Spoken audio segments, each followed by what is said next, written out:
Hello guys, welcome to my YouTube channel. हमारा आज का टॉपिक है किंगडम मोनेरा। 5 किंगडम क्लासिफिकेशन के बारे में हमने ऑलरेडी पढ़ लिया है कि किस तरह से लिविंग ऑर्गेनिजम्स को 5 ग्रुप्स में डिवाइड किया गया है। तो उसमें से आज की वीडियो में हम डिस्कस करने वाले हैं किंगडम मोनेरा। ठीक है, तो किंगडम मोनेरा में वो ऑर्गेनिजम्स आते हैं जिनको हम बोलते हैं प्रोकैरियोटिक ऑर्गेनिजम्स, यानी कि जिनके अंदर ट्रू न्यूक्लियस एब्सेंट होता है और जो यूनिसेलुलर होते हैं।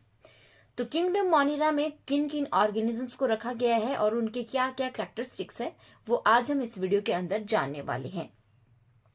तो इसमें वो ऑर्गेनिजम्स आते हैं जो धरती के ऊपर सबसे पहले पैदा हुए थे, और ऐसा माना जाता है कि आजकल जो लिविंग ऑर्गेनिजम्स हैं, यानी कि जो लिविंग थिंग्स है, वो सारी उनसे ही डेवलप हुई है। तो किंगडम मोनेरा को ब्रॉडली 2 कैटेगरीज में डिवाइड किया गया है।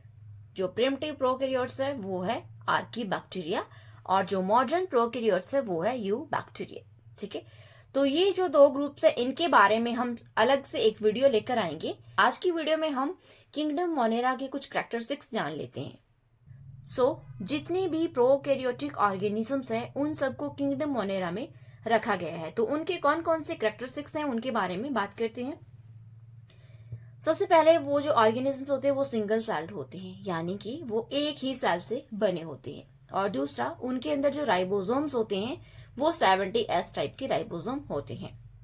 और तीसरा, जैसा कि मैंने आपको बताया कि जो उनके अंदर न्यूक्लियस होता है, न्यूक्लियस के बाहर जो न्यूक्लियर मेम्ब्रेन्स होती हैं वो इन ऑर्गेनिजम्स में नहीं होती, इसलिए इनके अंदर जो ट्रू न्यूक्लियस होता है वो एब्सेंट होता है।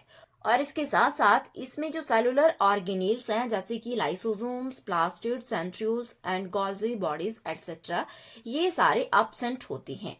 यानी कि जो मेम्ब्रेन बाउंड ऑर्गेनेल्स होते हैं वो मोनेरा के अंदर प्रेजेंट नहीं होते।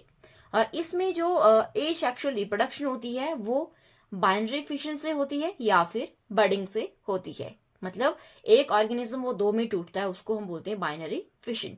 और बडिंग का मतलब है कि एक ऑर्गेनिज्म जो है उससे एक बड एराइज होती है और आगे चलकर वो बड जो है वो मैच्योर होती है और उससे वो अलग हो जाती है और आगे चलकर एक नया ऑर्गेनिज्म बनाती है।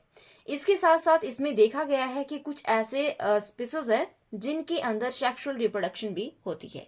सेक्सुअल रिप्रोडक्शन, हम उसको प्रॉपर सेक्सुअल रिप्रोडक्शन तो नहीं बोल सकते, लेकिन उसमें क्या होता है, जो जेनेटिक मटेरियल है वो आपस में जो है वो एक्सचेंज होता है through the process of transduction या फिर ट्रांसफॉर्मेशन।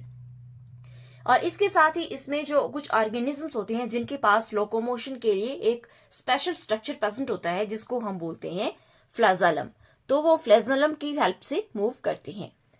मोड ऑफ न्यूट्रिशन अगर इसमें हम देखें तो इसमें ऑटोट्रॉफिक, पैरासिटिक, हेटेरोट्रॉफिक और सेप्रोफिटिक टाइप की मोड ऑफ न्यूट्रिशन होती है।